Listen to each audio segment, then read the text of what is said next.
welcome to Ikate's Crossing. Okay, as we do the final chapter of Journey of the Heart, chapter 16. Right, so what I want to do is I'm actually going to use the Buffy the Vampire Slayer and Lay Vampires. I don't know why, I just sort of felt very drawn to it. For conscious, chapter 16 I said. Now what was the name of the chapter? Was Conscious Love. Okay, Conscious Love, chapter 16, part 1. Let's just think a minute. There is no necessary relation between love and children, but there is a necessary relation between love and creation. The aim of conscious love is to bring about rebirth. Okay, so while we think about that, conscious love, let's have a look and see what the cards have to say about conscious love. Let's have a think of a minute here as we're thinking about conscious love. So what do the cards have to say? Conscious love. Okay, so this is definite.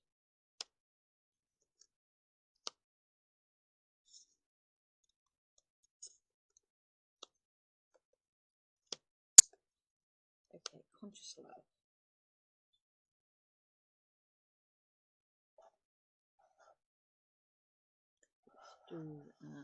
While we do that, put to one side, let's do Les Vampires. We're thinking about conscious love.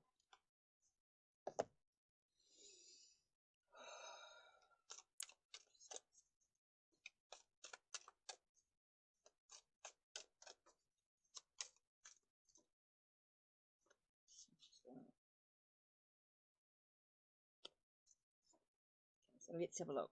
What have we got in regards to conscious love? Let's have a look. First card, the Star. So to me, conscious love is about letting your true self shine through.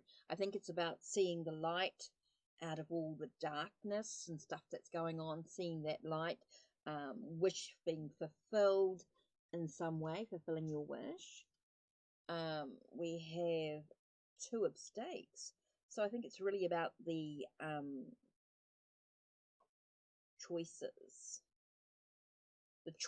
that you make is kind of really important here.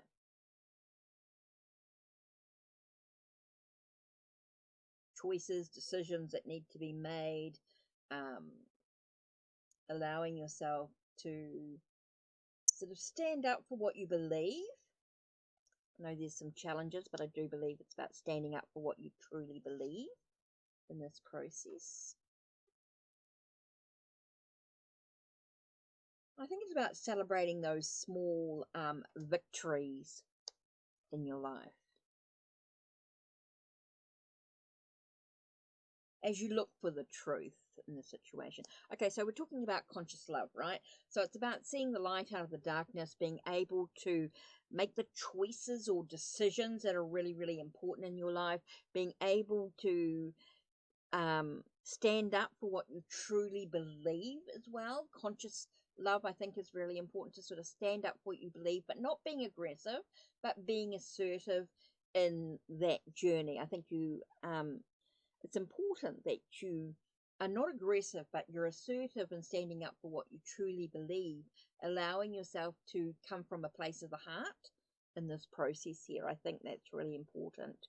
And to allow yourself this sense of celebrating the small victories is kind of important. Even after, every battle is to celebrate those victories. Those, every challenge that sort of comes up, being able to celebrate those victories is kind of really important here. Being able to keep seeking the truth, being able to look for new ideas, new perceptions. I just get the sense of looking for new perceptions and ideas can come out with this whole conscious love. So here we have sacrifice. Again, being able to let go of those things that no longer serve you, being able to renunciation of those things that don't serve you well, that are negative in your life, being able to look at what you're offering within yourself is kind of important here, an unconscious love. So that was a kind of an interesting message. So let's read part 1. of, okay, conscious love. People generally consider an intimate relationship successful if it provides basic fulfillment in such areas as companionship, security, sex, and self esteem. Describing such an arrangement, one of the characters in Woody Allen's film Manhattan provided what Time magazine called a reasonable definition of modern love. We have laughs together. I care about you. Your concerns are my concerns. We have great sex, yet in regarding relationship as path, especially as a sacred path, we hold a larger vision, one that includes these needs, but is not limited to them. Our central concern is with cultivating a conscious love, which can inspire the development of greater awareness and the evolution of two people's beings. Yet, we should not be too idealistic about this, for intimate relationships never function entirely on a conscious level. We live on many levels simultaneously, all with different needs. The tender child, the adventurous youth, the seasoned adult, and the spiritual seeker are all simultaneously present in us. Intimate relationships reflect this multi-level quality of our existence, and therefore never involve just one single kind of relatedness. To clarify the part that conscious love can play in a relationship, it helps to consider it in the context of many different levels of connection that can exist between two people. Levels of connection. The most primitive bond that may form between intimate partners is the urge for symbiotic fusion, born out of a desire to obtain emotional nurturance that was lacking in childhood. Of course, it is common for many couples, when they first get together, to go through temporary symbiotic phase, when they cut out other activities or friends and spend most of their free time together. This stage in a relationship may help two people establish close emotional bonding. Yet, if symbiosis becomes the primary dynamic in a relationship or goes on for too long, it will become increasingly confiding. It sets up a parent-child dynamic that limits two people's range of expression and interaction, undermining the male-female charge between them and creating addictive patterns. Beyond the primitive need for symbiotic fusion, the most basic desire in an intimate relationship is for companionship. This can take more or less sophisticated forms. On a crude level, we might just want another body around, almost like a pet to share our bed or keep us company. On a more sophisticated level, the child in us wants a playmate, someone we can laugh and romp with, and the adult in us enjoys sharing activities such as cooking or attending cultural events together. Basic companionship plays a part in all relationships, although some people do not seem to want anything more than this from an intimate partner. A further level of connectedness can happen when two people share not only activities in each other's company, but also common interests, goals, or values. We could call this level where a couple begins to create a shared world, community. Like companionship, community is a concrete, earthy form of relatedness. Beyond sharing values and interests lies communication. On this level, we share what is going on inside us, our thoughts, visions, experiences, and feelings. Establishing a good communication is much more arduous than simply creating companionship and community. It requires that a couple be honest and courageous enough to expose what is going on inside them and be willing to work on the inevitable obstacles in the way of sharing their different truths with each other. Good communication is probably the most important ingredient in the everyday health of a relationship. A further extension of communication is communion. Beyond just sharing thoughts and feelings, this is a deep recognition of another person's being. This often takes place in silence, perhaps while looking into our partner's eyes, making love, walking in the woods, or listening to music together. Suddenly we feel touched and seen, not as a personality, but in the depths of our being. We are fully ourselves and fully in touch with our partner at the same time. This kind of connection is so rare and striking that it is usually unmistakable when it comes along. While two people can work on communication, communion is more spontaneous, beyond the will. Communication and communion are deeper, more subtle forms of intimacy than companionship and community, taking place at the level of the mind and heart.